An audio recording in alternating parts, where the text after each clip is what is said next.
Hi, I'm Matt Vanacoro here for Ask.Audio magazine, and today we're going to take a look at the Alesis Wireless Vortex, a really cool keytar style controller from Alesis. The Vortex has 8 velocity sensitive pads that can be triggering notes or triggering MIDI control changes, samples, transport, basically anything that you want to set it up to do. We've got 3 knobs right here that can control, again, just about anything. The software is pretty hip and lets you get in there and really set these knobs up to control whatever you want depending on what zone or type of patch you make with the Vortex. We'll get to that in a minute. As we're going through, we've got this patch select and patch edit. So you can do a little bit of editing on the Vortex itself, but it's a little bit more fun to use the software because the software is laid out pretty easily to pick up quickly. We've got standard MIDI patch change messages right here with these 2 buttons. And I really like that too because it enables you to, if you don't want to get deep into the program, if you want to just take the Vortex and say, I'm just going to hook this up to my tone module or to my existing keyboard or to my main stage laptop setup, you can do that with almost no work at all. I was really amazed how I was able to take this, put the USB dongle, plug it right into the back of my Kronos, which takes a standard USB MIDI keyboard as a second keyboard if you want to have 2 keyboards to control it. And that was it. No configuring. I just plugged it in, turned this on, and this all of a sudden was duplicating my ridiculous setup with the Kronos. So I really dug that. I like the idea that I can use this as a second keyboard on top, and then I can just grab it off my top tier and take whatever sound I happen to be using on the Kronos, take it with me, and page through my setup by using the program change buttons as well. So that's really cool that they've kind of let you dig deep as a programmer if you want to, but also have the ability to start from scratch and just work very, very basically, mimic the keyboard or tone module setup that you already have. So over here, we've got your standard octave buttons. So playing with some splits and things there. Now, in addition to that, we've got a sustain button. But they've also got a sustain pedal input on the bottom. So I really appreciate that as well, as I can use either one. If you want to kind of tether yourself to one spot all night and hook up to a sustain pedal, or you want to use this as a controller, not as a keytar style, but a regular keyboard, you can, and then just yank out that sustain pedal and then take this to the front of the stage and go to town. So it's kind of nice to have the flexibility to do both. We've got 3 different ways to control this ribbon controller, 3 different modulation setups it could do. So you can select that. We've got a pitch wheel, which I really enjoy, that is configurable to shift the pitch upward, away, or towards you. You don't play your keytar probably as much as you play your regular keyboard, so sometimes it takes you a bit to get back in the swing of things. And for myself, I kept going. It really made me think, yeah, I don't know, should the away from you be going up a step or towards you? I guess, if I'm holding it this way, then that should be going up a step. But again, it's just nice that they let you configure it either way you want, just to do whatever is natural for you. You can save that setup and save it, on a per patch basis.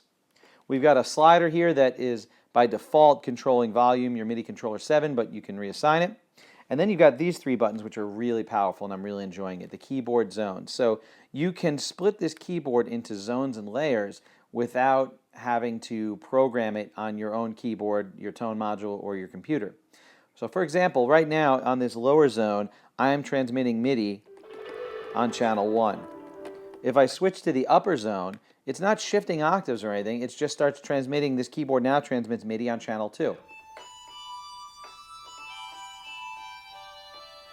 Which is great for me as a Kronos user, because when I'm plugged in here and I'm wirelessly controlling my Kronos, I know that MIDI channel 1 is going to give me the same sound that I had on my keyboard wherever I left it off, but MIDI channel 2 is going to give me a second sound without having to change patches. So I really, really like that. I can just switch between the 2. And then I've got a split function that lets you split between the 2 of these as well. So now, without having to set up a split on my other keyboard or tone module itself, I actually have a split set up right here on the Vortex.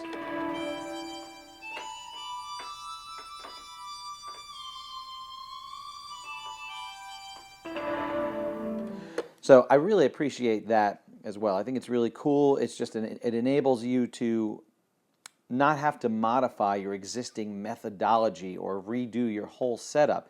It makes it easier to integrate the Vortex into your existing setup and just take your existing setup with you to the front of the stage. So they've really thought it out a lot. I'm really liking this Alesis Wireless Vortex. Let's take a look at the software, which is extremely powerful and highly configurable and kind of lets you unlock the full potential of the Vortex. All right, well now we're taking a look at Alesis Vortex, Alesis' editing software for using the wireless Vortex. We'll take a look at some of the things they let you do. So right here you see that split we were talking about. We've got a lower and upper zone. That's where the split happens. You can just kind of pick your split point. I've decided that my upper zone is going to be channel 2 and my lower zone is going to be channel 1. So again, I can just use the upper zone exclusively or use the lower zone exclusively, or I can have it split between the two. I can just click on just about any phase of this, or I can use the menu up at the top to switch between the knobs, pads, and keypads and body. And as we said, we can have it sending notes out, control change messages that are toggle, momentary, program changes, or even a panic button if you want to be able to panic your entire MIDI setup from there. So if you look, again, all of this configurable, highly configurable. If I pick the neck here, we've got access to the pitch wheel. We can change the direction of it. We've got that slider 1 that is already set to volume, which is control change 7, but it doesn't have to be. We can have that slider be pitch, bend, or aftertouch. And it's also here that we can, on the body section, that we can edit the accelerometer. So we've got an accelerometer that allows you to change your tone as you shift the keytar up or down. If you don't want to use it, you can disable it, or you can determine what it's doing. The accelerometer can bend the pitch as you lift it up. It can trigger the aftertouch of a patch. You can have it doing any control change message, and you can also go through and restrict it to a certain level. So if you like the accelerometer but you don't want it to sweep the entire range of your flanger setting or whatever, you can set it and have it start at 50 or 100 of 127, or you can only have it start at 1 and go only up to 10. So it's all up to you. You can determine what MIDI channel it's sending the message to, and then what are the parameters of the message that it can send. It's so easy to use, and as you see, you've got 3 different banks of 8 edited patches that you can use. You've got your built-in Sonivox sounds as well, and you can save to any one of these and kind of open up lots in different configurations. As you see, I've got a couple of things that I've done myself, and Alesis has some that they've provided for you. So the Vortex Wireless editor, the Alesis software, is pretty substantial but pretty easy to use. You just click on the section of the board that you want to edit, and the parameters come up, and you get in there, dive in, and make it control what you want.